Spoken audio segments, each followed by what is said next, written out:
Good afternoon, everyone. I want to thank the members of the media for joining us today for what marks a very exciting step forward in our commitment to providing high-quality, compassionate care for animals here in the city of Buffalo.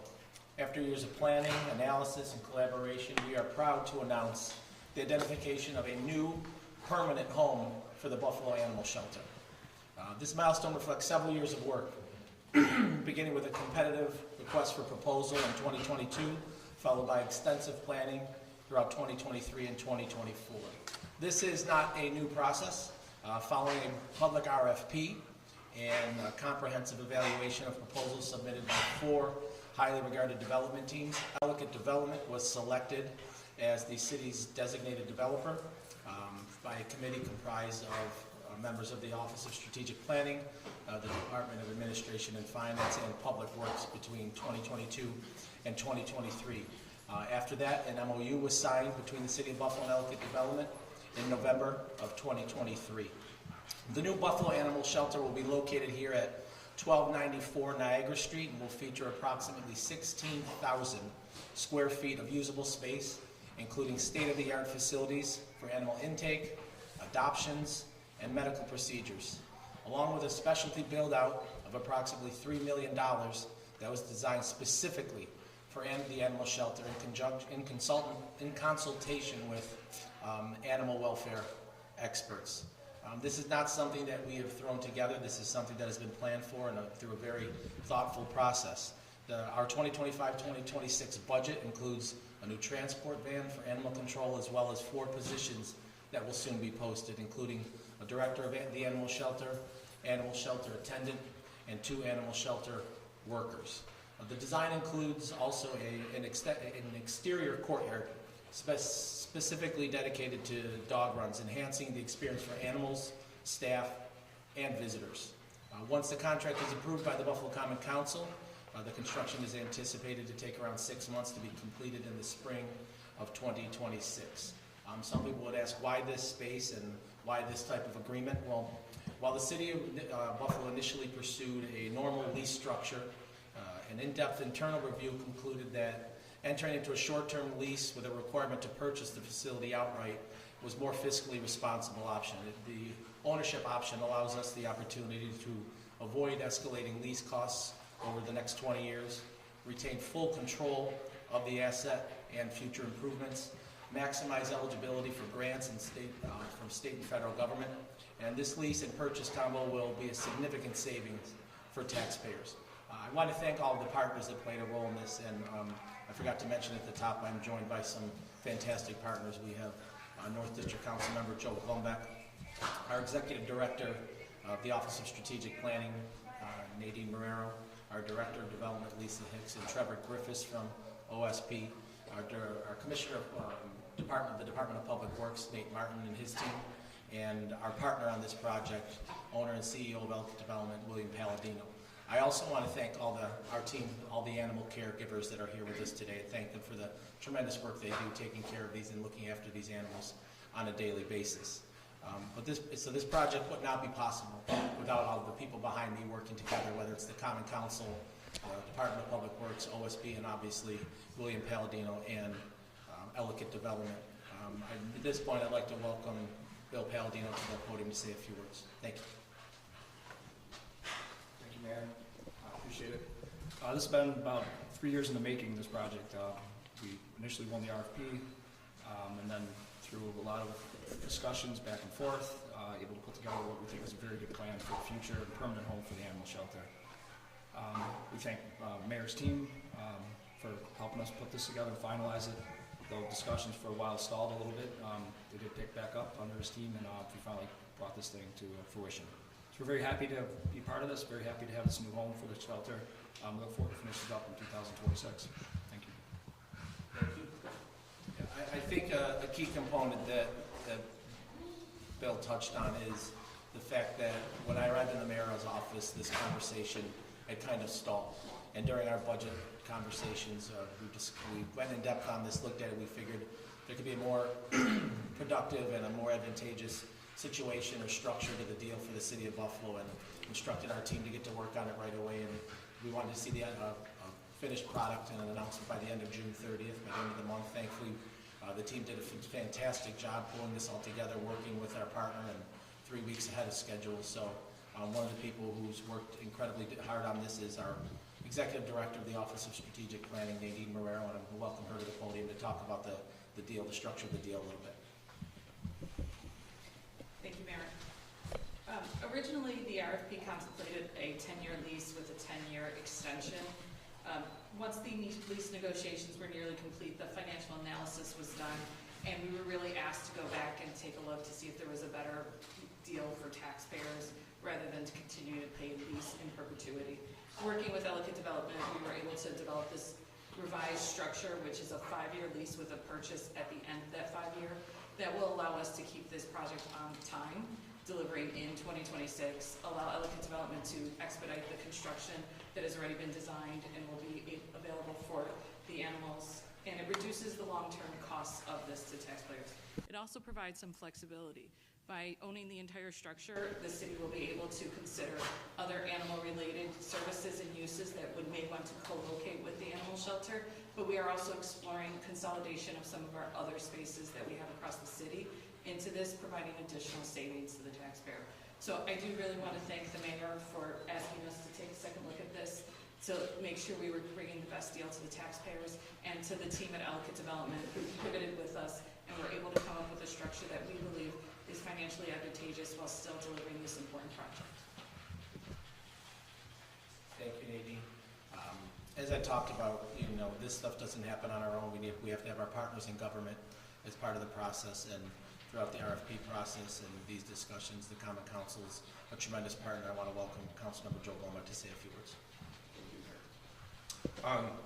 Yeah, it's interesting. People think that stuff like this happens overnight, and it doesn't. It was about 10, 12 years ago maybe that I was meeting with Peter Reese, Ellen Reese, and some other people about some of the problems that we were having at the animal shelter in Buffalo. That was around the same time that there was a problem with shooting dogs on SWAT raids. And then Mayor Byron Brown was very, very willing to listen to making changes not only in the police department, but also in the animal control office. And that's in certain regards where it began. And it's not something that you can do a press conference on and then you're all over and done with. You actually have to do a lot of hard work. Well, that's where Chris, Mayor Scanlon, as council member, myself, and others worked with the then Brown administration, now with the Scanlon administration, to make this happen. And I think that this is a good day because it's not just a press conference where we're going to pat ourselves on the back, but it's actually almost groundbreaking where we're actually going to be doing something, for the cats, for the dogs in our neighborhood, and this is a positive for the entire city of Buffalo. We just had opening day Little League at Riverside Park, and it's like having a starting pitcher hold a person who holds and then who earns the save. You can't do it all by yourself. You have to have partners in government, partners in the community, and that's what we've done, and congratulations, Mayor Scanlon. Yeah, I think Councilmember Glumbeck makes a great point. These conversations started years ago on the council. We had people in to discuss this on the council, which ultimately led to the RFP going out in 2022, and the selection ultimately as for Ellicott Development as the designated developer. So, just in closing, just extremely excited to be here today. Extremely excited for this announcement. I think we all know that not just the animals, the workers, the visitors, those who are involved in the animal shelter need a new space, a state-of-the-art facility with outdoor space as well, and we're able to give that to them in the very near future because of the partnership of everyone standing up here. So I just want to thank everyone again, and with that we can open it to any questions. Mayor, what is your response to your critics who argue that this partnership you have with William Paladino is a conflict of interest because he donated to your campaign? I would say it's pretty silly. As we stated numerous times, this is an RFP that went out 3 years ago, and 4 qualified respondents. It went through a selection process, a review process. There were members of the Office of Strategic Planning, Public Works, Administration and Finance who made the determination to select Ellicott Development as the designated developer 2 years before I became mayor. So I didn't make this selection, but what we did do when I came into the mayor's office, it had stalled out, the process, and the progress stalled out. And so we got to work on it. We had internal conversations and said, you know, this is something that's got to be completed quickly. And through that process, also came up with a plan for a more fiscally responsible facility long-term for the city of Buffalo. So I didn't play a role in selecting Ellicott Development. What we did was play a role in getting this thing back on track and completed. Mayor, I had the chance to speak with some of the volunteers. They say the current conditions at the shelters, a lot of overcrowding, not enough room for meet and greet. So what does this next plan look like? Will there be more kennels? Will there be rooms and all of that? So how does that compare? Yeah, that's the beauty of the new facility. It's more than twice the size of the current facility. I think you're somewhere around 7,000 square feet at the current facility. This is 16,000 square feet with an additional exterior space. So it's going to make life a lot easier for the employees, but obviously much more enjoyable for the animals that are here. What was this space previously, and then also what will the parking situation be? The building before was Northwest Mental Health Counseling previously. And currently there's parking in the rear underneath the building, and there's also parking across the street. We've been hearing about a new animal shelter for, like, as you alluded to, for a couple of years. What do you say to those who maybe think this is just about the fact that you're on the, how do you assure people this is for real is going to happen this time? I think I've demonstrated in the 8 months that I've been mayor that we do make things happen, that we do not sit around and talk about things, that we're about action, and I think that this is another example of that.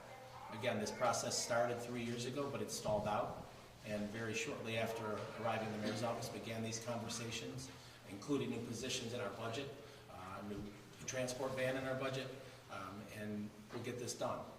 Again, in a very short time in the mayor's office, I think we've demonstrated that we are not about talking about things, we're about accomplishing things. Why are you announcing this now so close to the mayoral primary when this is such a hot mayoral topic? I missed the beginning, I'm sorry. Why are you announcing this now so close to the primary race when it's such a hot topic in the race for mayor? Well, it has nothing to do with the mayoral's race. And I know others are out there claiming that it is, but this has to do with providing a safe, high-quality space for the animals, a quality workspace for the workers and volunteers. And again, this is a process that started several years ago, but it stalled out, and something that we got to work on right away when I landed in the mayor's office. And we're just excited that we're at this point, that we can provide this. Next year, we'll be able to provide this incredible space to the animals, workers, volunteers, and everyone who's involved in it. Some of the volunteers have brought up concerns about staffing levels right now at the shelter. Obviously, this is going to be done spring 2026. Is there anything being done now to help with staffing or just the conditions? Yeah, we will have conversations. Our Department of Public Works will continue to work with them to provide them the resources that they need in the short term while setting this thing up for success in the long term. But the Department of Public Works is working with them now. And then you said 4 new positions? In the current budget, yes. And that's in the budget? Yes, or next year's budget. The other one, or we good? Just quickly, Billy, while we have you, relating to the question that was asked earlier, obviously there's been a lot of criticism about Ellicott Development donating to Scanlon's campaign. Can you just clarify, is it you or is it your father who is donating to the campaign? It was me, so Okay, I'm sorry, can you just, I assume you're. it was me who was donating.